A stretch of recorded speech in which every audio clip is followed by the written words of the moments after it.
Okay, let's get this out of the way first. Hero stars Jet Li, Tony Leung, Maggie Cheung, and tosses in superstars Zhang Ziyi and Donny Yen in secondary roles. Directed by Zhang Yimou back when he was still the shizzle. And it looks like this.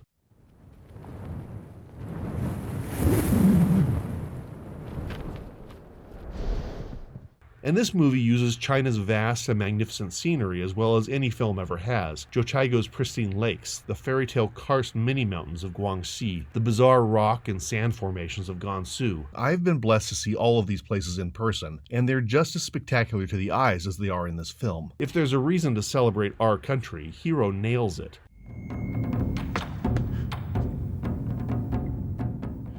Of Zhang Yimou's masterpieces, Hero is certainly his most crowd-friendly, but for a movie with a pretty on-the-nose conclusion, it's also kind of indecipherable. Hero is made up of a protean series of lies told by a humble constable called Nameless, who claims to have killed 3 world-class assassins in order to protect the King of Qin, China's first emperor. Each new yarn Nameless spins gets the hero a few paces closer to the emperor, whom he obviously intends to kill. The emperor holds a lengthy, calm discussion with this would-be assassin, leading through 4 color-coded scenarios about how the assassin got here. The parallels to Rashomon are obvious, but they're also pretty surface level. Sure, these are both Asian films retelling one story with conflicting narratives, but Kurosawa's heroes, villains, and ghosts all tell stories that reflect their own version of the truth. Nameless and the Emperor tell each other lies and guesses, and we're never really sure we have arrived at the truth. This review will be full of 2,000-year-old spoilers, so proceed with caution.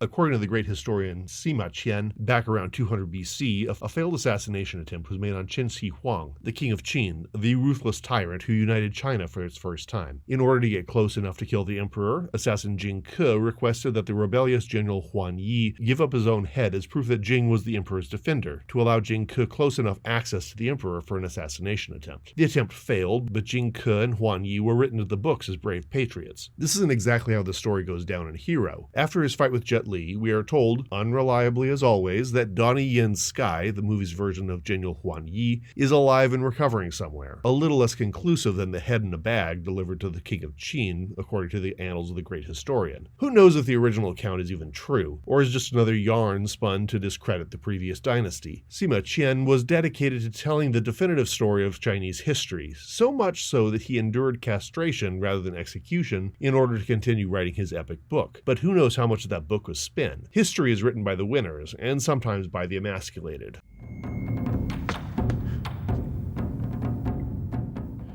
History loves a good villain, and the historian, Sima Qian, certainly made Qin Shi Huang his villain, and the King of Qin fit the bill. For example, ownership of the gorgeous Shi Jing, the Confucian classic of poetry, could result in facial tattooing as a traitor and being sent as a slave to help build the Great Wall. Qin Shi Huang famously, although not in the movie, buried alive 460 Confucian scholars and burned countless books. Except, like everything else in the story, this is very possibly not true. Qin Shi Huang may have pushed for legalism to be the primary thought in the new Chinese empire, but he also preserved copies of those burned books in his reference library. And the story about the buried scholars is also possibly not true. His dynasty lasted only slightly more than 1 generation, but he left China its name, even if the following Han dynasty gave its name to its majority ethnic group. On the surface, the movie Hero seems to be a full-throated defense of authoritarianism. Nameless and Broken Blade give up their lives to convince the Emperor and Broken Blade's lover Flying Snow that the unity of China matters more than human rights. This is, of course, some manifest destiny-level garbage, especially since the portion of China under the King of Qin had only been united for a few years when the events of this film happened, and even that was a fraction of Chinese ideal borders as realized under the Tang or Qing dynasties.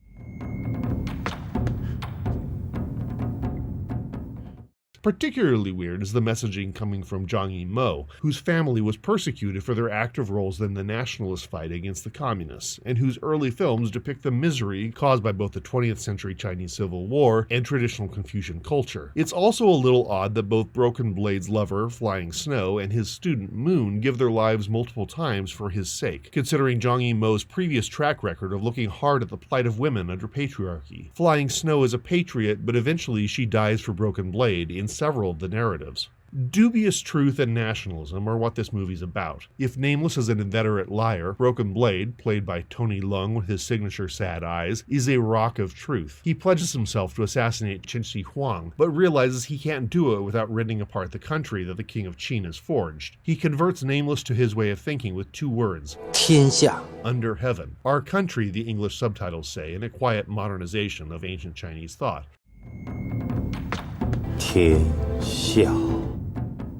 It's difficult for a modern American to understand under heaven how a 2nd century Chinese person would. The emperor was believed to be the king of all there was. 天下. When Zheng He, admiral of the Ming dynasty, sailed to Arabia and Africa, he assumed that the rulers of those faraway countries were just more vassals of the Chinese emperor. So the under heaven of hero means the entire world, and universal peace is a noble desire. Peace under pain of death. My deep Americanness makes Hero's message rather uncomfortable for me, even while marveling at the movie's acting, art design, and complicated plot. Nameless is executed as a would-be assassin and then buried as a hero. But every Chinese person would know the Qin dynasty only lasted 15 years and descended into chaos for 5 more before the Han dynasty arose. So Nameless's sacrifice only makes sense metaphorically as a symbol of China's geographic integrity, which, again, as an American, does not compute. But this isn't Triumph of the Will, where a celebration of Nazi Germany was style and substance both. This is a celebration of a complex and conflicted nation where heroes make decisions based on ethos and eros and old-time ethics. The style overwhelms its substance and leaves you with questions to which the movie pretends to give answers.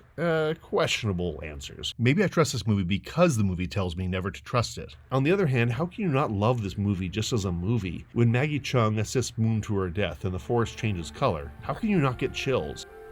The absurd number of arrows spent by the Qin forces against Nameless, twice, his feat of destroying the monastic library without once touching the ground. Sima Qian's story defies belief, but some true things do that. As De Palma said, movies lie 24 times per second, and not even Nameless can keep up with that.